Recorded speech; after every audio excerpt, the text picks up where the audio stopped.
question if those young kids who think they're supposed to be up at midnight to shout and ask for crayons are coming back. Despite whether the kids are coming back, I wonder if that man who comes in and sits at the bar to talk about politics for what seems to be like endless hours is going to be there. Maybe that studious woman will come in with all her books and order that same cup of coffee to stay for a good few hours.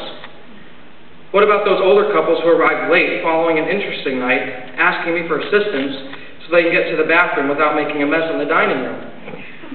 It's always a good chance that the people who ignore the "please wait to be seated" sign in the doorway will come yet again and take an empty booth or table wherever they desire. Lastly, maybe those folks who think that their expired coupons are still valid will come. That always takes a lot of explaining. Working at Steak and Shake has changed my life in many ways that I never knew could be possible.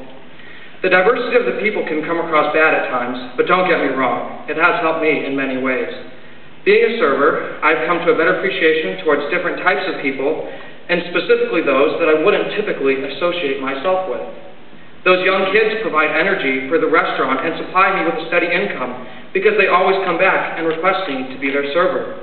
The man who casually sits at the bar and shares his views about politics for about 2 hours helps me open my mind to other political views and gain a better understanding of what's going on in the world.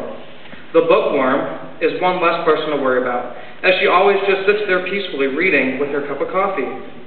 The older couples who come in after an interesting night help me get more patience, as it takes me a little while to get their order written down, let alone have them decide what they want. The people who go by the "please wait to be seated" sign may get aggravating at times, but I realize after a while that it was my fault that I didn't get to the door in time to seat them.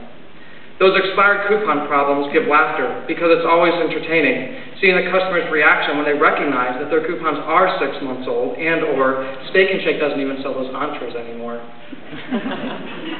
Through the many different types of people I've come across and the experiences I've had to deal with, whether good or bad, realizations and life lessons have been revealed. Now, if you'll just picture the situation I had to go through one Friday night. 5 o'clock rolls by, and I get to work finding my manager unusually stressed. I clock in and cautiously approach her, asking her what was wrong. She replies, "Steve, you are the only server tonight until 11 p.m. All the other servers called off, and there's really nothing I can do about it. Do you think you can do it?" I stood there in awe, mouth wide open, eyes wide open, head slightly tilted down like this.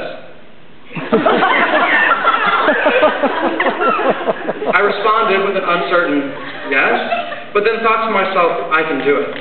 Well, I ended up making it through all the way to 11 o'clock with a significant amount of sales and only 3 walkouts. The dining room was full for a good 3 hours at one point, and I was responsible for making sure every customer got what they needed. I had customers expressing every emotion possible. There were those who acknowledged the fact that I was the only server and eased back on the attitude and questioning of their food. Then there were those who decided to get up to start refilling their own drinks, which is against company policy.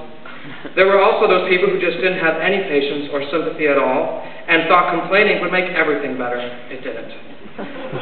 Now, I don't think I'll ever have to face a life situation that drastic, or hope not to, but through this night, I definitely learned a lot. Patience is vital. Don't let stress overwhelm you. Stay strong, do your best, work hard, and smile while you're serving.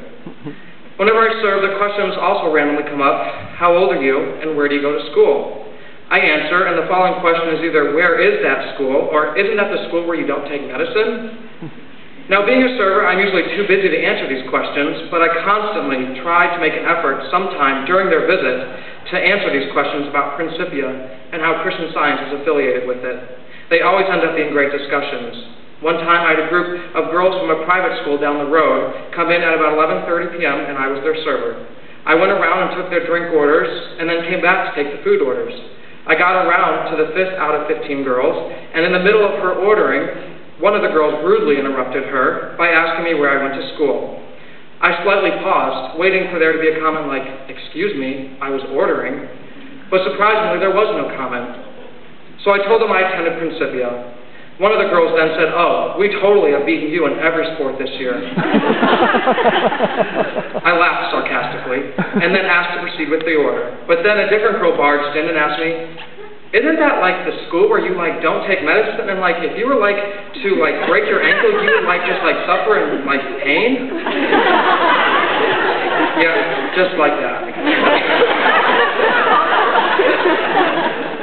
question instigated a great discussion between me and all these girls about Principia. It got them all interested. Watching and noticing their first perception of Prin through their voice and actions really made me think I was going to be there for a while.